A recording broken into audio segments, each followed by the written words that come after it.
attracting wealth, the secrets of the millionaire's mind. When I refer to wealth, I mean much more than just money.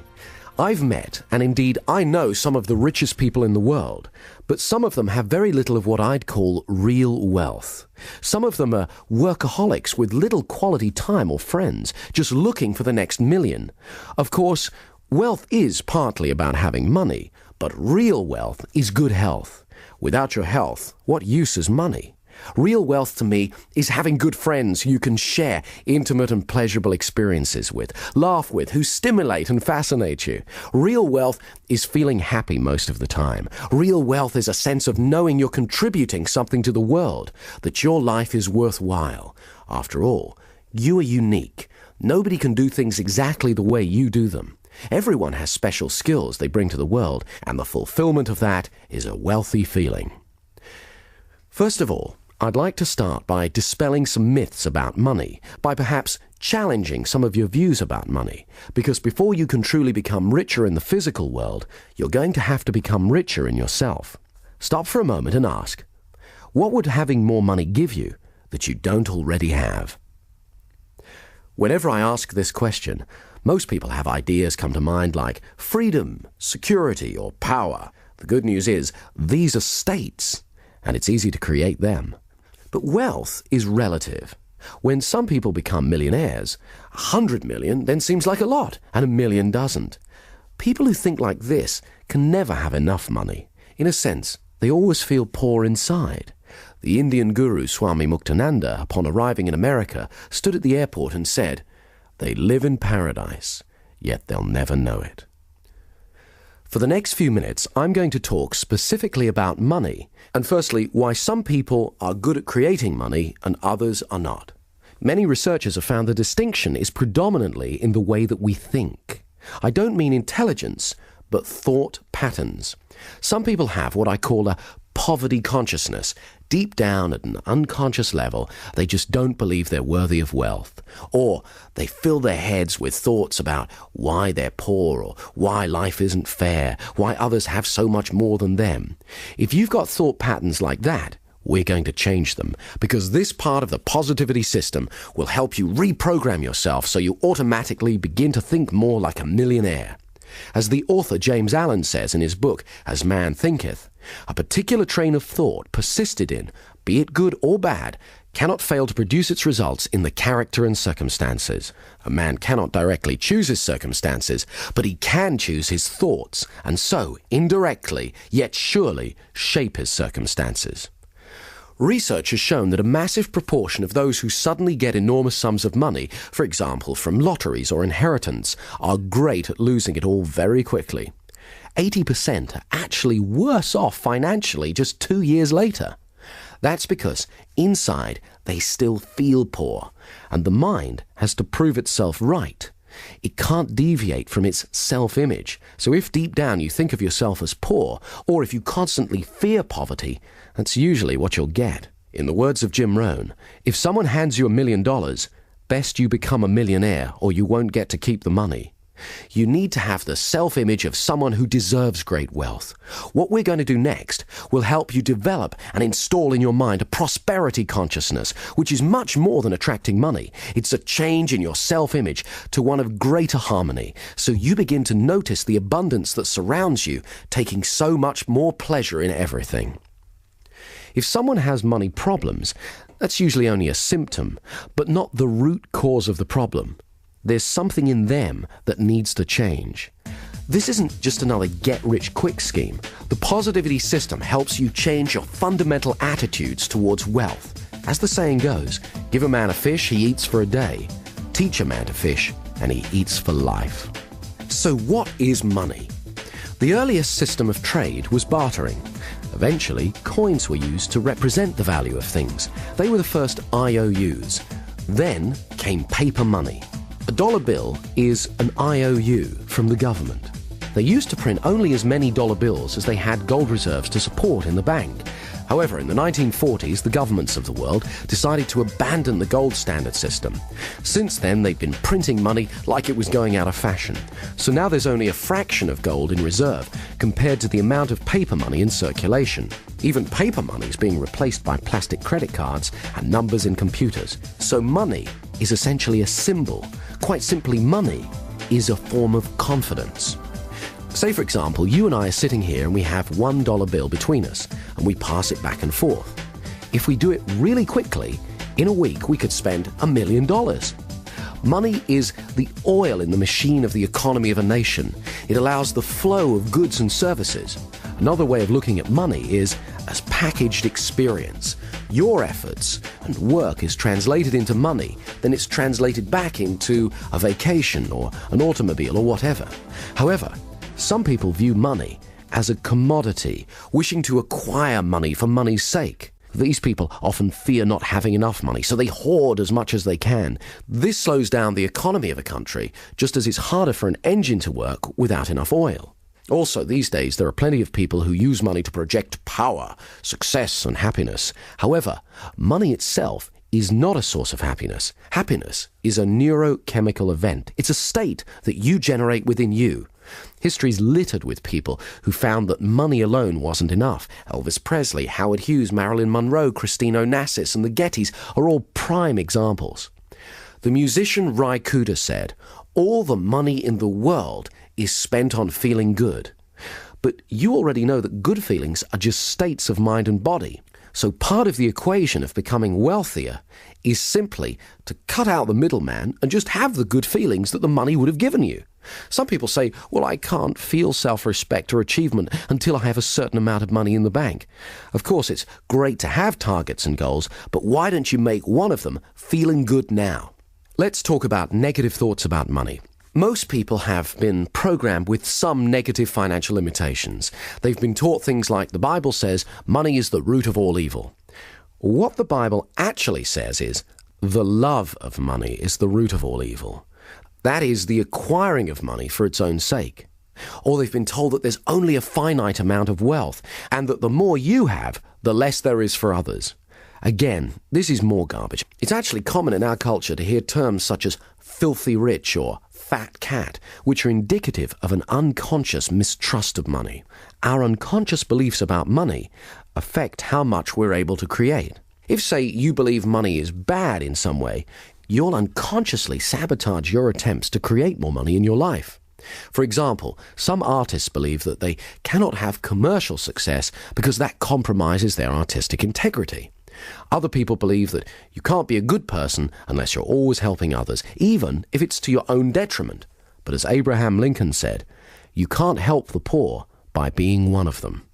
Some people stay poor because it's safe, it's what they know, but it's not what they're truly capable of. Quite simply, the outside world is a manifestation of our inner world.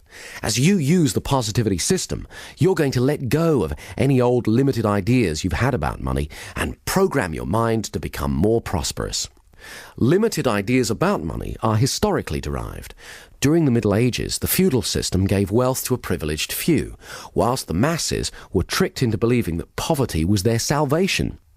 This hierarchical system of power assumes that there's only a finite amount of wealth to go round, implying a scarcity of wealth. That is like some of the corporations of today, where power is top-heavy and everyone competes for their position. In some cases, poverty was glamorized, and for many years, it was actually considered a Christian virtue. Some people who grew up in the last century during the Depression, or experienced rationing of food and essentials during the Second World War, have unconscious beliefs that there just won't be enough to go round. And many of them have inadvertently passed them on to their children. One of the extremely negative attitudes about money is holding resentment towards someone else's wealth. That comes from a place of very low self-esteem, and it keeps those people stuck. It's better to wish the best for others. When it comes to money, nearly all the self-help and metaphysical books refer to something called the law of attraction. The law of attraction is a useful metaphor for synchronicity, which can be described as the appearance of meaningful coincidences or incidences of chance. For example, have you ever thought about someone, the phone rings, and it's them? Now, is that telepathy, some kind of magnetic attraction, or just coincidence? Have you ever thought about, say, getting a particular car? Then suddenly you see that type of car everywhere. Maybe you're just noticing how many of those cars were there already. Wouldn't it be good to attune your mind to notice how many opportunities there are to become wealthier? Some people believe the mind is like a magnet, that what we hold uppermost in our attention, we attract to us. In other words, we always get more of what we focus on. In music, there's something called the principle of sympathetic resonance.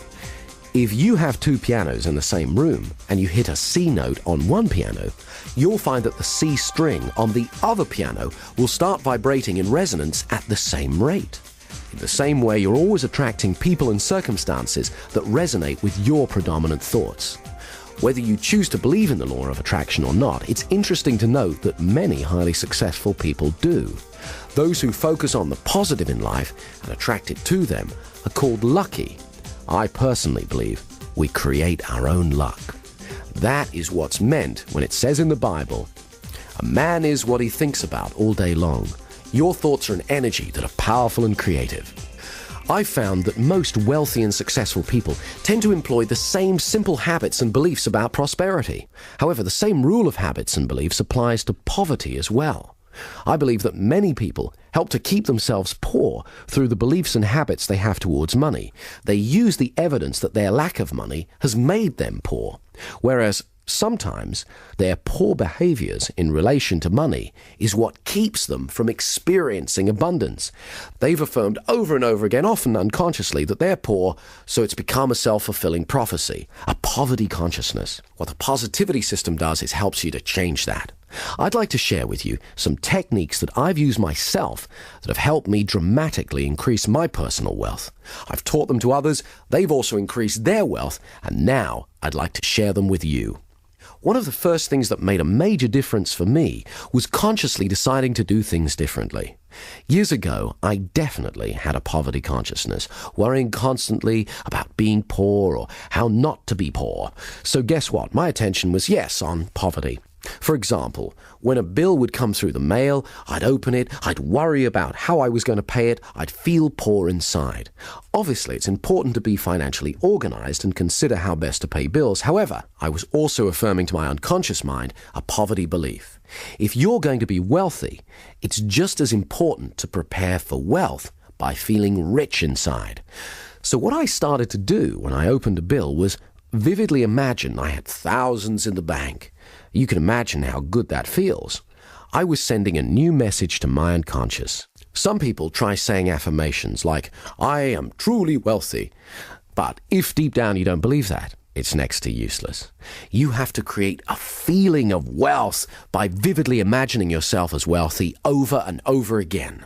Next, I needed to change my self-image around money. I had a scruffy little checkbook, one that reflected my scruffy little finances at the time. So I changed banks and got a clean new one to help me start to feel different. The mind is sensitive, so it's important to signal to yourself that positive changes are happening. Then the real fun began. I needed to get a strong sense of what greater wealth would be like. So I got an old bank statement, cut it up, removing the bits that said overdrawn, and began to rearrange the figures and glued it back together, showing that I had thousands in credit. As soon as I'd finished, I burst out laughing. Actually holding it in my hands, it began to feel more real. Within a few months, the imaginary amount had become a reality. Having that tangible piece of paper, the bank statement, had really helped. So I went about making a scrapbook, collecting pictures of things I wanted, places I wanted to visit, people I wanted to meet. Remember, the mind needs a sensory-rich experience of what you want it to make real for you. It's important to have big dreams so you can grow into them. For example, a few years ago, I went into a Mercedes showroom, sat in a car to get comfortable, smelled the leather, went for a test drive, imagined vividly it was my own, took away a brochure and added it to my scrapbook. Imagined driving it every day. Pretty soon, I started to see Mercedes everywhere.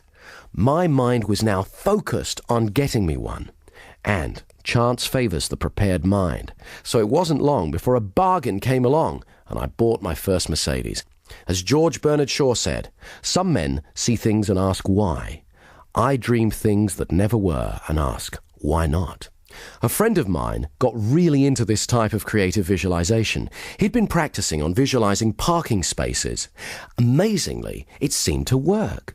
So he decided to go for bigger things. He'd never traveled abroad, and he really wanted to, but he didn't have the finances. So he collected together a bunch of travel brochures, cut out the pictures of all the places he wanted to go, and stuck them in his scrapbook. This is the funny part. He packed his suitcase every Sunday for a month and went to the airport. He even stood in line. He'd then come home and watch a video of a program about travelling on Concorde and look through his scrapbook at all the places he wanted to go.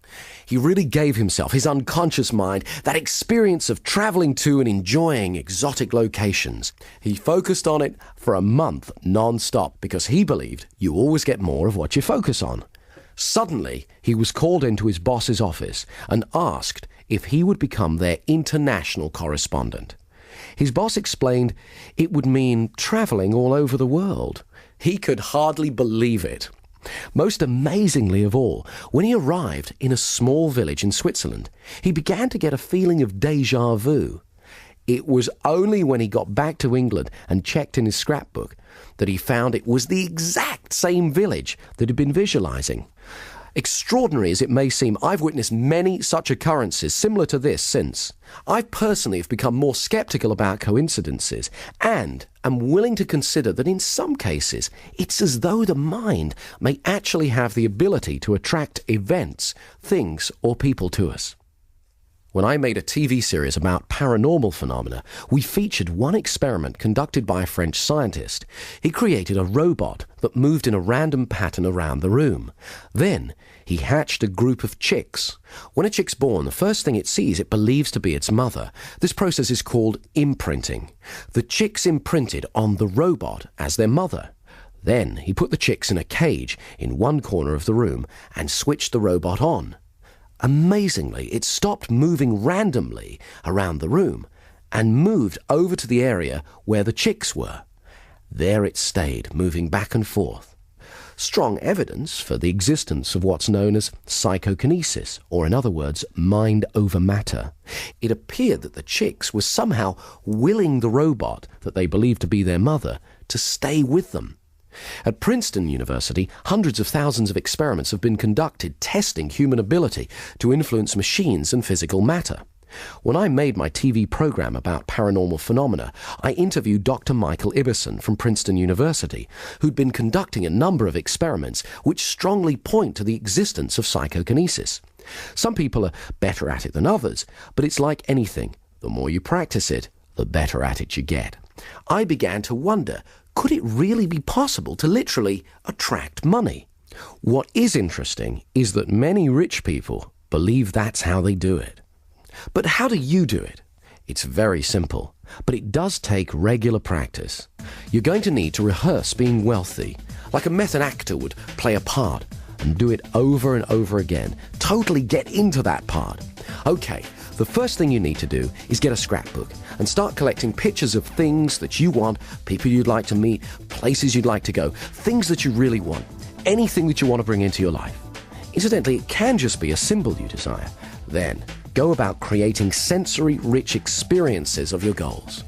If it's a particular car, go about getting a test ride. Then it'll be easier to vividly imagine driving one over and over again. If it's a beautiful house, imagine walking around it until you know every inch of it. The feeling of the carpet, the smell, the texture of the furniture, and so on. Also, be open to feedback from your unconscious mind. When I first imagined owning a Bentley, I was visualizing driving it down the road. But other cars kept bashing into me. No matter how hard I kept trying to get out of the way. I took this to be a warning that, although I could get a Bentley, the cost at the time might be some jealousy. In other words, there was a cost greater than money than I'd foreseen. The next step is, every day, look at your scrapbook. Imagine what it would be like living your desire. See what you'll see, hear what you'll hear, and feel how good it'll feel. Do it as often as you can every day. You may not get instant results. You can imagine how chaotic the world would be if every whim or fancy we ever had suddenly materialized, but you will begin to set the process in action. Okay, I'd like you to stop for a moment and imagine how your life would be different if you are much wealthier. How will you walk? How will you talk? How will you feel? How will others treat you? How will you feel about paying bills? What kind of luxuries will you have? What will you buy? How will it feel better to be earning more money? Think about this every day until you become very comfortable and used to it. Right, next, here are the 20 best ideas that I can give you on how to start increasing your wealth today. Any one of these will make a difference. As you start using more and more of them, you'll move even faster towards a wealthier life, towards the millionaire's mind. Number 1, save first, then spend what you can truly afford. Now, I know this sounds obvious, but poor people do the opposite. They spend what they earn. Often, they spend more than that and wind up affirming their poverty. You have to have a plan and stick to it. Come up with a plan to clear any outstanding debts and take steps towards reducing your debt month by month. As soon as possible, stop keeping your head above water and start laying the foundations of wealth. Some people find it helpful to write down everything they spend money on. Somehow, having it right there in front of them makes it much clearer. 2, study wealthy people. Find out what it is that they're doing and you aren't. Understand how they think and behave towards money and wealth. Do the technique we did where you choose a role model. Ask yourself, what did they do that I don't do yet? Read books and listen to audio programs on wealth. There's plenty of superb sources of wisdom on the bookshelves. 3, ask for help. I find that as long as you're polite and respectful, most people are willing to help. There are other reasons why asking is a good practice. It makes other people aware of who you are and lets them know you take yourself seriously. It's a sign of self-worth. It also gives others the pleasure of helping you. Not everyone will offer to help because they don't want to impose. So ask and give them the opportunity and the pleasure of helping. It's good for their self-worth as well. As Charles Givens, the author of Wealth Without Risk, says, if you want to learn about money, learn from somebody who has a lot of it.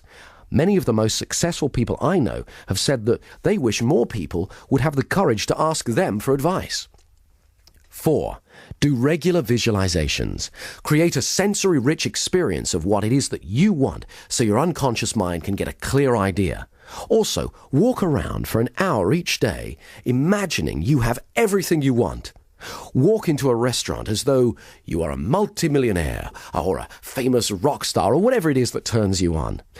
Do it like a method actor would, totally get into the part, because it conditions your mind to get used to success, and it's a lot of fun.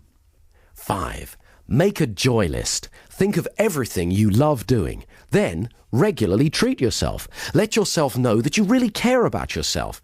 How do you expect other people to treat you if you don't occasionally treat yourself? 6, continually stretch yourself. Dare to dream and think big. Push the limits. I don't mean take unnecessary risks, but most achievement involves some leaps of faith. You can either choose a life of getting by and surviving, or you can push the boundaries. That's how human beings grow, by stretching. As the saying goes, if you keep doing what you've always done, you'll just get more of what you've already got.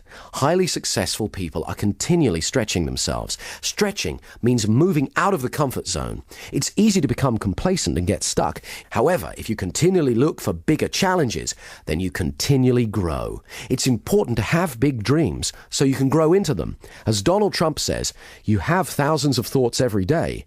You might as well make them big ones. 7, get comfortable with money. Carry an appropriate amount of money. Get used to having it on you. Get comfortable with it. This sends an important message to yourself. One technique I used was to practice writing out checks and paying in slips for millions of dollars until I felt comfortable doing it. Obviously, don't leave them lying around.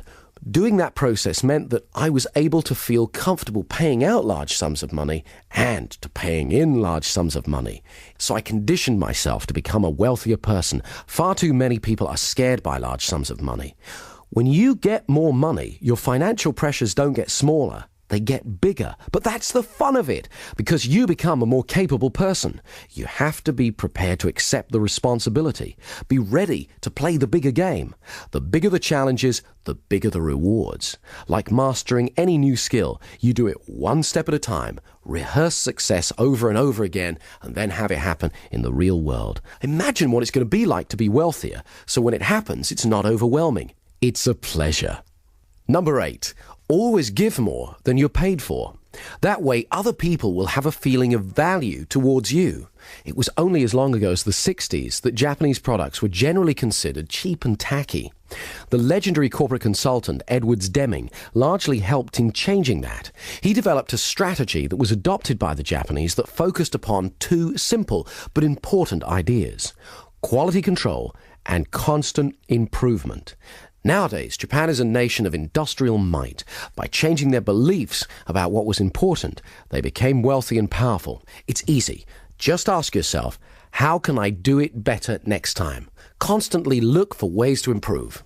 Number 9, an attitude of gratitude. Now, I know it sounds like a cliche, but it really works.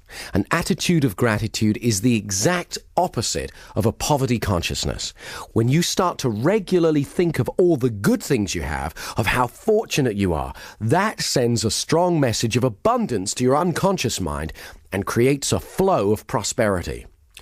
One of the single most important things you can do is make a practice every night before you go to sleep of thinking through all the good things in your life, your health, your friends, your opportunities, where you live in the world, and so on, and say thank you to God, to life, the universe, whatever it is that you feel most comfortable doing. A friend of mine has a great saying along these lines: today's gratitude buys you tomorrow's happiness. Of course, this also applies to people. Others love genuine gratitude, and it encourages them to help you again and again in the future. Number 10, stop seeing poverty as a problem and treat it as a challenge. Most wealthy people have to overcome it at some time in their lives. You don't have to make millions overnight. Just start making a bit more and more each day. Number 11, watch out for those old patterns of affirming poverty. For example, don't steal paper clips from the office. Anyone who's truly wealthy wouldn't need to. Feel good about paying bills. They're from people who believe that you can pay. They're more symbols or affirmations of wealth. Number 12, stop wasting time on unimportant things. Figure out what's most important to you and prioritize your life accordingly. I used to get caught with this one. Let's say your time's worth $100 an hour. Spending 2 hours calling round trying to get a lower price on something of $50 is bad money and time management. Number 13, write down good ideas as soon as they come to you. Very few people actually bother to do this. Keep a pen and paper handy or a pocket tape recorder. That way you won't be discarding your genius. Sometimes one idea could make you $1 million. For example, if you ever had an idea for a product or service, a few months later, you see it being marketed by someone else. What's the difference between you and them? They took action. They made a note of their idea and then they went out and did something about it. 14. Regularly practice the positivity techniques. For most people, opportunities to become wealthier present themselves every day without being leapt upon or even noticed. By practicing the techniques again and again, you're conditioning yourself to focus on wealth. Financial success is simply a matter of holding certain beliefs and religiously practicing certain actions consistently. Very few multimillionaires get to be rich by accident. They do it by certain ways of thinking and behaving in the world. Now it's your turn. 15. Make sure you pay yourself. Now, this may sound obvious, but you'd be surprised how many people pay everyone else and don't get around to paying themselves. They fear there won't be enough to go round, and by leaving themselves to last, there isn't. In fact, you could even go one step further and pay yourself first. Every month, write yourself a check. That way you'll unconsciously adjust your spending and make different choices so that there's some money left for you. 16. Know your weaknesses. Everybody knows what they're good at, but not everyone's good at admitting their limitations. A friend of mine's father suffered from this. He was a highly creative man, but not a skilled businessman. He made a lot of money from his creative work and lost nearly all of it through bad business deals. He loved the business he was in, but overstretched himself, thinking he could do everything. As my friend said on the matter a few years later, just because you like food doesn't mean you should be running a restaurant. There's some things I'm not good at, so I can either spend time and effort mastering them or hire someone else to do them. Number 17, get in touch with your passion every day. I remember years ago when I first got interested in hypnosis, one of the old stage performers I was learning from was a salesman. He couldn't go for long without selling something to someone. We'd be out and he'd strike up a conversation with a person on another table. He'd find out their needs and offer to sell them what it was that they wanted. Often he didn't even have it. He'd then have to go and acquire it himself. He loved the thrill of persuading someone else. One day he knocked on my door and asked me to drive him home. I inquired where his Rolls-Royce was. He explained that earlier he'd been in the bank, he got carried away and sold it to someone. When I asked him what he thought his secret was, he said, excitement and passion are contagious. When you get truly passionate about what you want to do, others will find themselves drawn to you. If you want to know more about this kind of thinking, I recommend you read Do What You Love, The Money Will Follow by Marsha Sunita. 18. Take the fear out of making money. This is a concept running throughout Dr. Richard Carlson's book, Don't Worry, Make Money. He's got some very empowering ideas. For example, stock away a large pile of money, if you can, a year of living expenses. It may involve some self-discipline, but it'll give you a massive psychological safety net. He tells a story of two men who were both offered the same job with a startup computer company in the 70s. The offer was for very low pay, but with a large piece of stock. The man who was living paycheck to paycheck thought it was too risky and passed. The one who'd put away some savings took the offer, and needless to say, within a few years he'd amassed a huge fortune. The moral of the story is that in most cases, creating abundance usually involves some risk. As the saying goes, risk is the currency of the gods. Richard Carlson also uses another example of how taking the fear out of money helps when he says, be prepared to walk away from a negotiation. You can usually go back. When you're not attached to an outcome, you're more powerful. Other people unconsciously pick this up from you. He uses an example where, say you find a house you love, the asking price is $100,000. You know it's not worth any more than $90,000. If you're willing to walk away and not to worry about it, more often than not, the seller will come back to you, because most other people are worriers. He won't want to turn down a certain thing, your offer, for an uncertain thing. He'll probably make you a counter-offer, but when he senses you're not a worrier and happy to walk away, it'll be far lower than if he sensed you had fear. Number 19. Charge what you're truly worth. There's an old story about the king's steamship. When it broke down, every engineer in the land was summoned to try and fix it, but all of them failed. Then, one little old man said that he could do it, but he wanted $300. The king agreed, and the little man took out a tiny screwdriver, turned one screw, and the steam engine began working perfectly. $300, please, said the little old man. The king, looking rather dismayed, exclaimed, $300 for turning one screw? No, replied the little man. $1 for turning the screw, $299 for knowing which screw to turn. Some people are frightened to charge what they're really worth because they fear they won't be in demand. But this strategy can keep you falsely overworked rather than giving you more money for doing less and having more time to concentrate on other ways to create abundance. Remember to reevaluate from time to time your real worth. And finally, number 20, keep going. Every successful person at some stage has to go through the frustration barrier. Colonel Sanders, who started Kentucky Fried Chicken, is a famous example. When he reached retirement age, he looked at his Social Security check and thought, I need to make some more money. So he sat down and thought through what his resources were, and he remembered that everyone loved his chicken recipe. So he went to a local restaurant and explained that he had a great recipe. He didn't want to sell it to them. All he wanted was a royalty each time they used it. Of course, they weren't interested. So he went to another one, and another one, and another one, and another one. 1,009 rejections later, he got his first acceptance. I've seen far too many people fail just because they didn't hang in there. Very few people get successful without effort and persistence. Finally, I want you to remember that true wealth is not measured by money alone. Start today. Take stock of your true wealth. Create a plan and start moving towards it. Make the changes that you need to make. After you've begun to enjoy more of the success that you desire, you'll look back and be thankful that you did. Positivity. Positive software for your mind.